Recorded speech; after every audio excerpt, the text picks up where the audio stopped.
Hey, fight fans, talk about Carl Prusa MMA. Today we got a treat for you. We got a reoccurring guest to the show. He is Mr. Super. He is Mr. Raufeon Stots. Getting ready, going into battle Friday night PFL, taking on Sergio Pettis. Raufeon, what's up, my friend? How you doing? I'm doing pretty good, man. I'm in this final stage of weight cut, just water loading and getting ready to head out tomorrow for Chicago. So the fight's really coming up, Friday night, only about 5 more days from now. What point do you really start feeling that, hey, I got a fight coming up? When does the nerves, when you feel that volt of fight week? I don't really feel like it's weird. I don't necessarily feel like nervous. I feel like anxious, like excited to do the thing and and because I've done it so fast, I know it comes and goes so fast, like in a blink, I feel like it's over. So I'm just enjoying the, every moment we get up into that because soon as it's over, you're like, damn, that wasn't that long. Like right now, it seems kind of long, waiting for the fight to happen. But yeah, it happens pretty fast especially once we get to Chicago or get to the place we're fighting. I feel like everything happens pretty fast. Absolutely. This one, absolute banger, taking on Sergio Pettis. I think this is a fans fight. Everyone who follows that 135 division knows who both of you guys are. Do you think it was inevitable? Did you have a feeling you'd be doing this with Sergio at some point? Yeah, we were slated to fight in 2021, I believe, in the beginning of that tournament. And Sergio unfortunately got hurt, so we couldn't do that. But I know everybody's been mouth's been watering for this fight to happen. So it was only a matter of time. I really feel like you're one of the PFL's big stars. Obviously, you did so well in Bellator. What has that whole transition process been like for you going from Bellator now to the PFL? Yeah, well, it's been like rocky to start just because of the activity, But again, I have to understand, they're acquiring a whole business. They got, different contracts and things they have to acquire, and it's a lot of moving pieces. So I'm giving them grace, on that aspect. But yeah, so the rocky part for me has been like the lack of I'm a fighter that likes to stay active as I can. And I'm also, I'm closer to the end of my career than I am the beginning. I still probably got a lot of years left, but I want to fight, man. I'm in here to fight. I'm not here to just wait around, So yeah, that was the only thing that was kind of holding me up. I kind of like what they're doing. I like the tournament. I like the different formats they got going on. It's a lot of new faces for me to face, a lot of old faces and good names in the division. And I'm happy that they developed the bantamweight division around us. So yeah, there's some good things happening, some things that weren't so hot happening, but all in all, I think we're on the up. So the first time I met you was last year, Manny Sanchez's XFC fight over in Lakeland. And right away, I realized, man, you're part of one of the coolest teams. Obviously you, Matt Schnell, you got Eve Edwards. What's it like to train with those guys? To me, it seems like you guys put in the work, but you guys you cut up, you have fun, you enjoy it. Yeah, we definitely have fun. And that, what do you call it? That culture of fighter, bro. I like Schnell. I wouldn't think that I mesh with Schnell so much, but he speaks the same fighting language. Eve, of course, with his thug jitsu, speaks the same fighting language. And we're just guys that love to scrap, We love to scrap, and we love to scrap it everywhere. So I feel like we all mesh well. You also got Adrian Yanez and Cameron Smotherman and Sean Tillman, a bunch of uppercomer guys too. So and Emmanuel Sanchez, so it's a fun group, man. It's a fun group, and when we're firing on all cylinders, I feel like the sky's the limit for each and every one of these guys. So yeah, it's a fun atmosphere. The whole fight scene from Texas is something that's really coming. Obviously, Fury's out there developing some great talent for UFC, PFL, all these big promotions. But now you're seeing a lot of UFC guys training in the different gyms over in Texas. What is it about that area and mixed martial arts? Man, Texas, just that attitude, man. the attitude, probably from the heat. Goddamn, it's hot as hell out here. Texas, but Texas, I feel like always, has always felt like a state that you don't. I mean, they slogan it, "Don't mess with Texas." You know what I mean? So everybody from here kind of got a ready to scrap attitude, and it's how it might sound like hard headed or me headish, but like it's almost fun. It's almost fun for us Texas guys to scrap. So yeah, that's probably in our upbringing, the country freaking wild wild west goddamn ghetto motherfuckers out here in Texas. So I think that's just what it is. Have you ever considered walking out to the Big X the Plug Texas song? Bro, I thought about that this fight. I've been rocking a lot of Big X the Plug and Mexican OT for this fight camp. So I thought about coming out. I might just have to do it. It's also, we're fighting on June 10th, or like a famous Houston holiday. So I thought about coming out to some Zero or something. You know what I mean? So I don't know. I don't really know what I'm gonna do yet. I really feel like you have one of the greatest personalities in the game, man. You're always in a good mood. I think it really translates to when you're going out there. For you, do you feel the whole mental side of fighting, is that more than the physical side? Yeah, for sure. I think mentally, it's majority of the fight game. Your mentality, I feel like, set the foundation for how you perform, set the foundation for how you train, how you view yourself, how you view your performances. So mental is everything, you know what I mean? I'm a big proponent of freaking mentally preparing, for the ins and outs, the intangibles of fighting.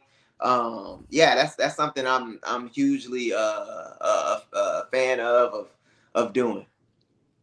You've been at this journey for quite a long time now, man. I mean, you fought at some huge fights. You fought some of the biggest promotions in the world. I think a lot of people obviously are now watching the sport. I mean, you can watch it almost every day of the week now between the regional scenes of the big leagues and everything like that. Very few understand the sacrifice that it takes. Obviously, before you make it to the Bellators, before you make it to the PFLs, you're not making millions of dollars on the regional scene, right? A lot of guys have that 9-to-5 job. You miss birthdays, weddings, Thanksgivings, dinners, all these things. Some have kids, wives, all this stuff. It's a crazy balance just to maybe make it to the big show. You solidified yourself as one of the bigger names in the sport. The sacrifices are still real. You deal with this every single day. What's made you keep through it, my friend? I mean, I think about a lot of the reasons. I was just talking to my wife about this, I think yesterday. Like the reason I do a lot of the stuff is for my family. I'm taking time away from my family. Anytime I'm taking time away from my family, it's for my family's benefit.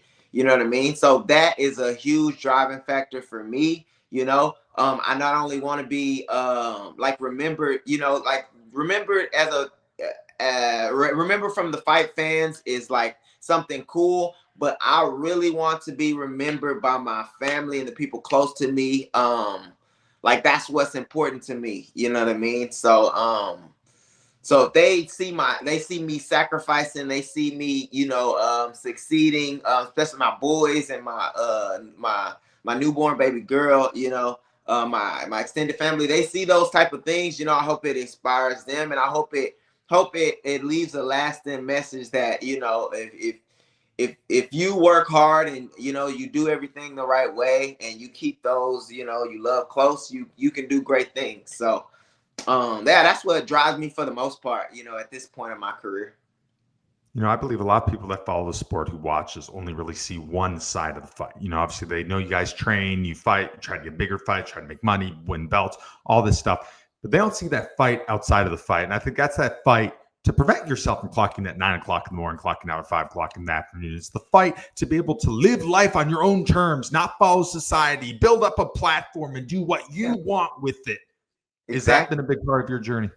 Yeah, for sure, man. I mean, that's something I'm like preaching to the fighters, kind of fighters around me, you know what I mean? Like you want to build your platform. This fighting journey is a pretty big opportunity, you know what I mean? You have an opportunity to put your best foot forward and go and do something, that not a lot of people are willing to do.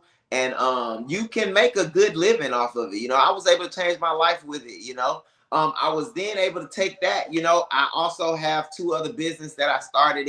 I started with the funds that I've received from fighting. So I've been blessed, and I'm able to bless, the people and my family around me because of this fighting thing, or because of this wrestling thing that I started. So yeah, man, that's what it's all about, paving different ways to success and greatness. That's what life is about, finding your route, finding your way to success. And yeah, that's something I also, feel like very, very strongly about. I really feel like one of the big fights that really first allowed people to really, really start seeing your name on a big stage was obviously when you won the title over Juan Archuleta, that amazing finish. For you, how instrumental was that performance for your career? Man, that was huge, bro. I got the belt. I got to be a world champion. I got to all my supporters got to realize the dream that I've always felt like I was capable of reaching.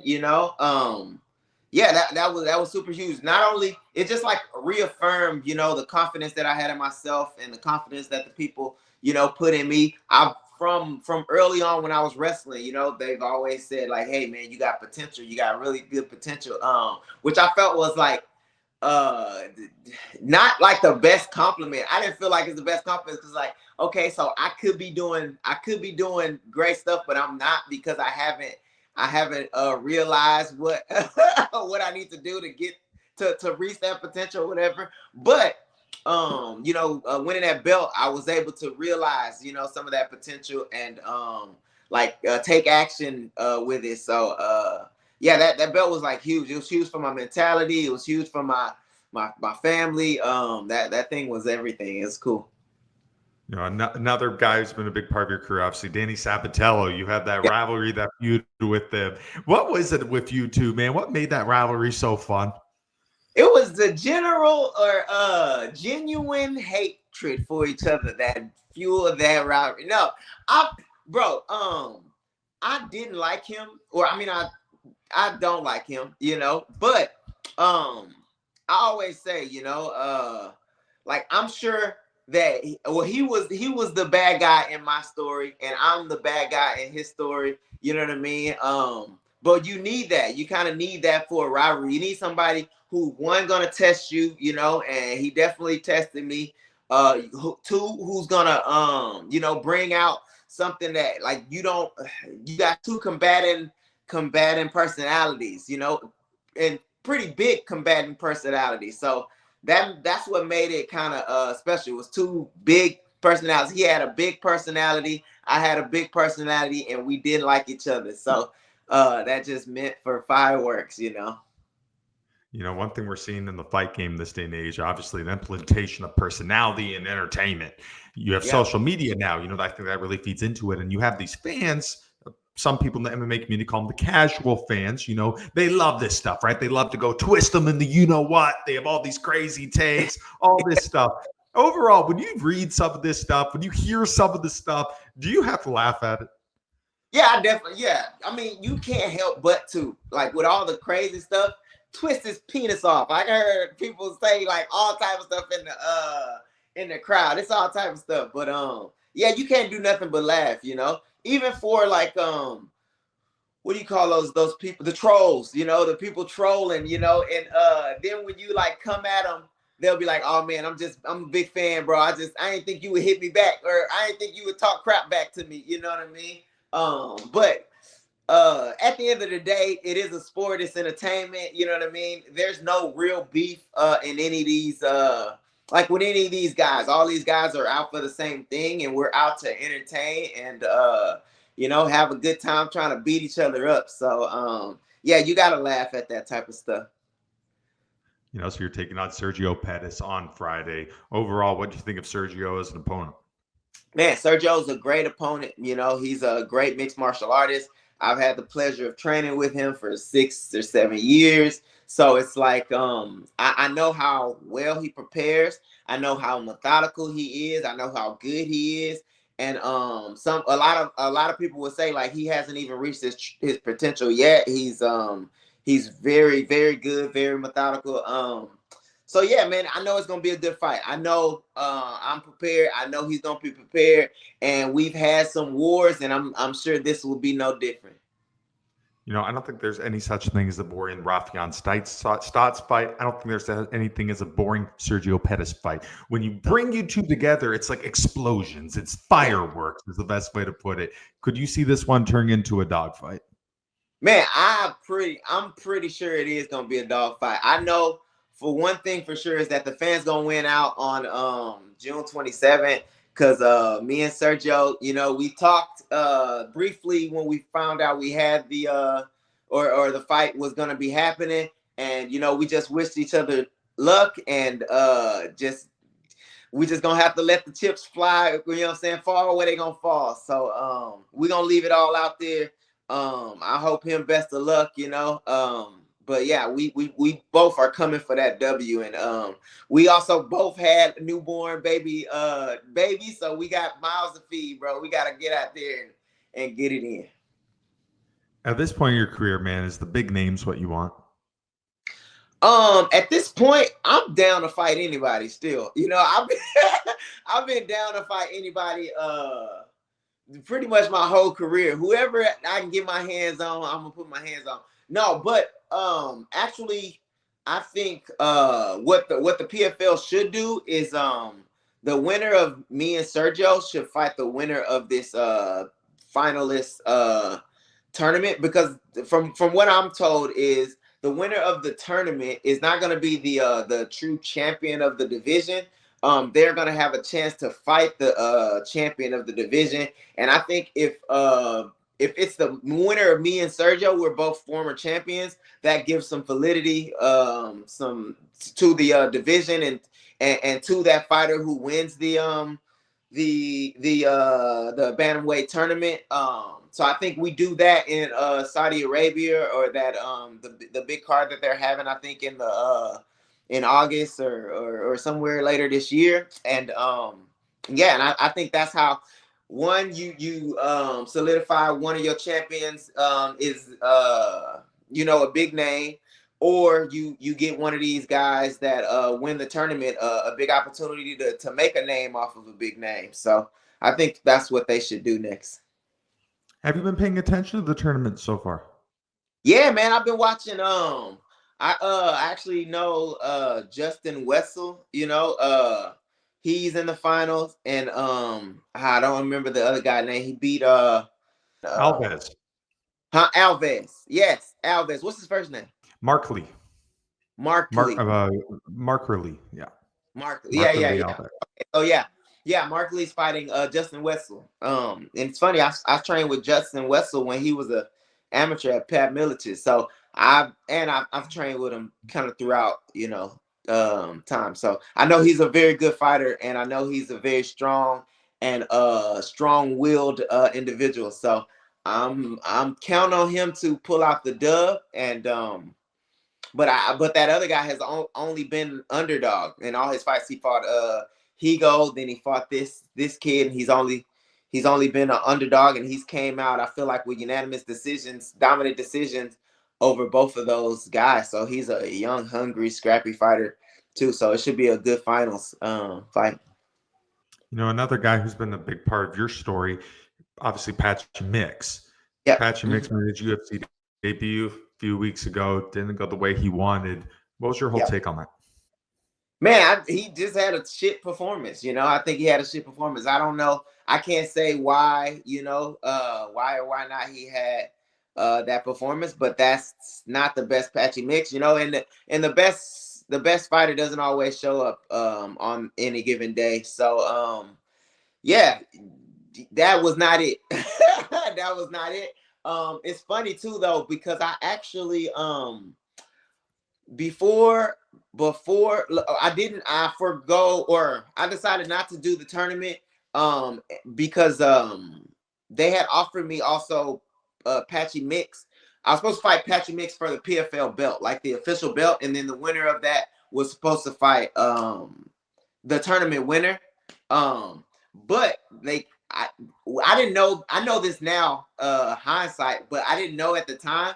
like the reason it was getting held up was because Patchy, I guess, was looking to go elsewhere, and PFL and Patchy were gonna split ways. So I've been waiting, literally waiting on that fight to happen. So part of me is like, damn, I should have fought him this time. Missed my chance to get my dub back. But it is what it is, you know.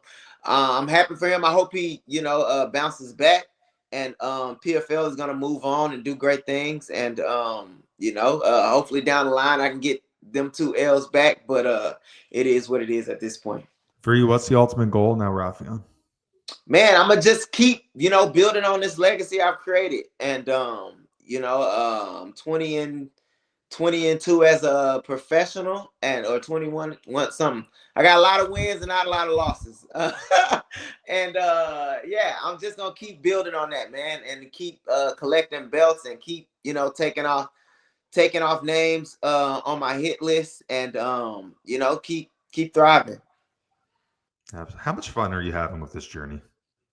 I mean, it's been pretty fun thus far, I mean, looking back, I never would have guessed, like I'd have all this success, and I got a day named after me in Houston, Texas. That's crazy, bro. That's like, I'm like, I would have never thought, stuff like this.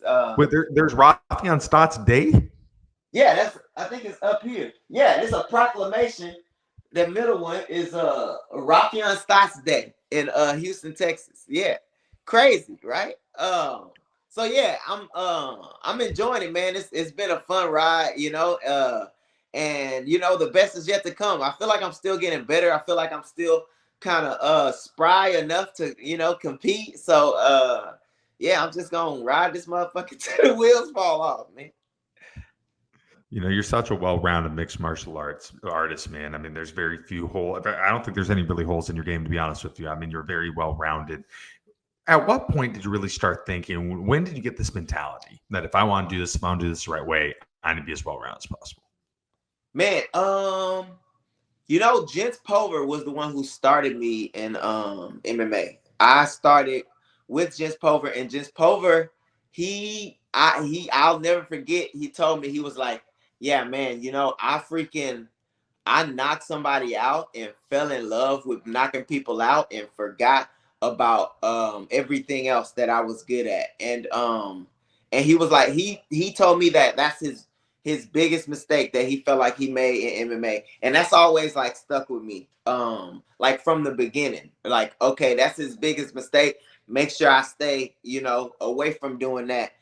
In that process, I've been kind of meeting great coaches, throughout my MMA career. I met Jensen, I met Pat Miletich, then I met Duke Rufus, and I met Daniel Wanderlei, and then I met Eves, just a bunch of great coaches who all had kind of the same mentality. So I'm partly a product of my environment, and partly just because of Jensen and what he like told me. I'm kind of steering my progression toward that. So I'm always trying to get better in every facet of the game. That's just how I train, and it just kind of shines through. Not to mention one of my goats, even though John Jones just retired, is Demetrius Johnson. He would always be, and I feel like he was the most complete. He's the most complete fighter. He's good everywhere. So yeah. You mentioned Jens Pulver recently, a couple years now, inducted in the Hall of Fame. For me, I don't think he got the credit he deserved, man. I mean, he's a true pioneer of the sport, such a big figure in his time. When you found out who's in the Hall of Fame, were you pretty stoked for that? Hell yeah, bro. I was fucking stoked. I called him freaking. I was like, yeah, like that's my guy, man. That's like my big bro. That's the guy who pretty much any big decision that I've ever made in MMA, I've called him for advice, and he's always there. He's always there. He's been with me there from the beginning. So yeah, I'm stoked, man. I'm still stoked. I think he deserves another one. Shit, give him 4 more. He's the grandfather of the lightweights. He's every little evil, man. He's the man. For large part of your career, I mean, the hairstyle was a little different. You had the longer hair, and now we're going little short cut. Is this a new transition? Are we ever going to see the long hair? Yeah, you know what? I started that hair out of pure laziness. I didn't want to freaking cut my hair. So that's why I started the hair. And then as the hair grew longer, it got more to be more and more to maintain. Like I had to tie it up. I had to freaking get it twisted. You know what I'm saying? I had to freaking worry about it getting in my eyes, all type of stuff. So I freaking, I said that I was gonna cut it, after this or it was like a couple years ago, man. I was like, yeah, I gotta cut it, man. I'm done with the hair. I'm done with dealing with it. I'm getting another kid. I can't be doing all this. So I cut it out of more laziness, I guess. So I'm back to the clean cut, and it feels so much easier to maintain. I mean, people can't really talk about my hairstyle no more, but yeah, that's what happened. All right, Raufeon, last question for you, my friend. In a perfect world, what's the outcome Friday night when you make a return to the PFL against Sergio Pettis? Man, perfect scenario. I go in there and I choke Serge the fuck out. No, no, I just get in there and I go and I take care of business fast, But knowing Sergio, knowing his coaching staff and everybody over there, he's gonna be well prepared, and we gonna probably have a war, So I'm just hoping, we both come out of there. We ain't gonna come out of there in one piece, but we're gonna come out of there alive and go ahead, be able to have a drink after. Absolutely. Well, Raufeon, man, thank you so much for taking the time out of your day. I know you're about to go in battle in just a few days, so this really means a lot. Super excited. I really feel like this has a chance to be one of the fights of the year. As soon as this was announced, I got super excited. I can't wait to watch it, but I wish you nothing but the best, my friend. Thank you, man. I appreciate it. Absolutely. That's it for us today. I'm Carl Prusa. He is Mr. Raufeon Stots, watching Friday, taking on Sergio Pettis in the PFL. Take it easy, fight fans.